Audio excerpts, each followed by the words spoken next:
CM DKShi ಹೆಸರು damage ಮಾಡೋ ಯತ್ನ ನಡೀತಾ ಇದೆ. ಡ್ಯಾಮೇಜ್ ಮಾಡಿ ಕುರ್ಚಿಯಿಂದ ಕೆಳಗಿಳಿಸೋ ಯತ್ನ ನಡೀತಿದೆ ಅಂತ ಕಲಬುರಗಿಯಲ್ಲಿ ಪ್ರಣವಾನಂದ ಶ್ರೀಗಳ ಸ್ಫೋಟಕ ಹೇಳಿಕೆ ಇದೆ. ಡಿಕೆಶಿಯನ್ನ ಕೆಳಗಿಳಿಸಲು ಅವರದೇ ಪಕ್ಷದಲ್ಲಿ ಕೆಲ ಶಕ್ತಿಗಳು ಪ್ರಯತ್ನ ಮಾಡ್ತಾ ಇವೆ. ಹೀಗಾಗಿ ಸಿಎಂ ಜಾಗೃತಿಯಿಂದ ಇರಲು ಸಭೆಯನ್ನ ಮಾಡಿ ಅಂತೇಳಿ ಸೂಚನೆಯನ್ನು ಕೂಡ ನಾವು ಕೊಡ್ತೀವಿ ಅಂತ ಹೇಳಿಕೆಯನ್ನು ಕೊಟ್ಟಿದ್ದಾರೆ. ಕಲಬುರಗಿಯಲ್ಲಿ ಪ್ರಣವಾನಂದ ಶ್ರೀಗಳ ಸ್ಫೋಟಕ ಹೇಳಿಕೆ ಇದು. ಅಂದ್ರೆ ಡಿಕೆಶಿ ಅವರನ್ನ ಸಿಎಂ ಕುರ್ಚಿಯಿಂದ ಕೆಳಗಿಳಿಸಲು ಬೇರೆಯವರ ಪ್ರಯತ್ನ ಆಗ್ತಾ ಇಲ್ಲ, ತಮ್ಮ ಸ್ವಪಕ್ಷದಲ್ಲೇ ಕುತಂತ್ರಗಳು ನಡೀತಾ ಇದೆ ಅಂತ.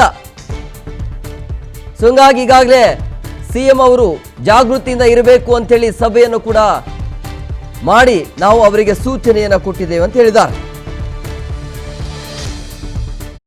ಅವರ ಪಕ್ಷದಲ್ಲಿರ್ತಕ್ಕಂಥ ಕೆಲವೊಂದು ನಾಯಕರುಗಳು ಅದಕ್ಕೆ ಶ್ರಮ ಪಡಿತದೆ ಅಂತ ನಾನು ಹೇಳಿದ್ದೀನಲ್ಲ. ಈಗ ಹೆಸರು ಸಮಯದಲ್ಲಿ ನಾನು ಹೇಳಿದರೆ ಎಲ್ಲವನ್ನೇ ಮುಂದೆ ನಿಮ್ಮ ಮುಂದೆ ಇಟ್ಟರೆ ಹೆಂಗೆ ನನಗೆ ನಾಳೆ ಅಡ್ಡಾಡ್ಬೇಕ ಬೇಡವ? ಅದಕ್ಕೋಸ್ಕರ ಒಂದು ಸೂಚನೆಯನ್ನು ನಮಗೆ ಕೆಲವೊಂದು ಕಡೆ ಬಂದಿದೆ. ನಾವು ಕೂಡ ನಮ್ಮ ಸಮುದಾಯದ 2 ದಿನ ಕಾಲ ಚರ್ಚೆ ಮಾಡಿದ್ದೇವೆ. ರಾಜ್ಯದ 20 ಜಿಲ್ಲೆಯಿಂದ ಬಂದಿರತಕ್ಕಂಥ ಪೂಜ್ಯರುಗಳು ಇಲ್ಲಿದ್ದೇವೆ. ಮುಖ್ಯಮಂತ್ರಿ ಬಹಳ ಹತ್ತಿರದಲ್ಲಿದೆ, ನಾವು ಬಹಳ ಹತ್ತಿರದಲ್ಲಿದೆ. ನಾನು ಡಿ.ಕೆ. ಶಿವಕುಮಾರ್ ಅವ್ರಿಗೆ ಹೇಳೋದು ಒಂದೇ, ನಿಮ್ಮ ಜೊತೆ ಇರತಕ್ಕಂಥ ಯಾರು ನಿಮ್ಮನ್ನೇ ಹೆಚ್ಚಿನ ಮಟ್ಟದಲ್ಲಿ ಮಾಡಿ ಪ್ರೀತಿ ಪ್ರೇಮ ಮಾಡತಕ್ಕಂಥವ್ರು ಇರ್ತಾರಲ್ಲ, ಎಲ್ಲವನ್ನೇ ಕೊಡೋದು ನಿಗಾ ಇಟ್ಕೊಳ್ಳಿ.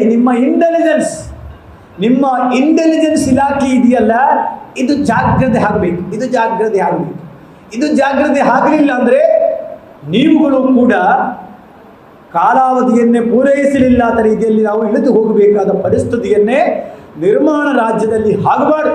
ನಾನೊಂದು ವೇಳೆ ಆ ಸುದ್ದಿಯನ್ನು ನಿಮ್ಮ ಮುಂದೆ ಹೇಳಿದರೆ ಅದು ಇಡೀ ರಾಜ್ಯ ಚರ್ಚೆ ಆಗ್ಬಿಡ್ತು. ಈಗ ಬೇಡ, ಯಾಕಂದರೆ ನಮ್ಮ ಅಧೀನದುಳಿದ ಮಠಾಧೀಶರ ಮಹಾಸಭಾ ಕೆಲವೊಂದು ಉದ್ದೇಶಗಳು ಅದರಲ್ಲಿ ಮುಳುಗಿ ಹೋಗ್ಬಿಡ್ತವೆ. ಅದಕ್ಕೆ ನನಗೆ ಮಾಹಿತಿ ಇದೆ, ಆ ಮಾಹಿತಿ ನಾನು ಕೊಡ್ತೇನೆ.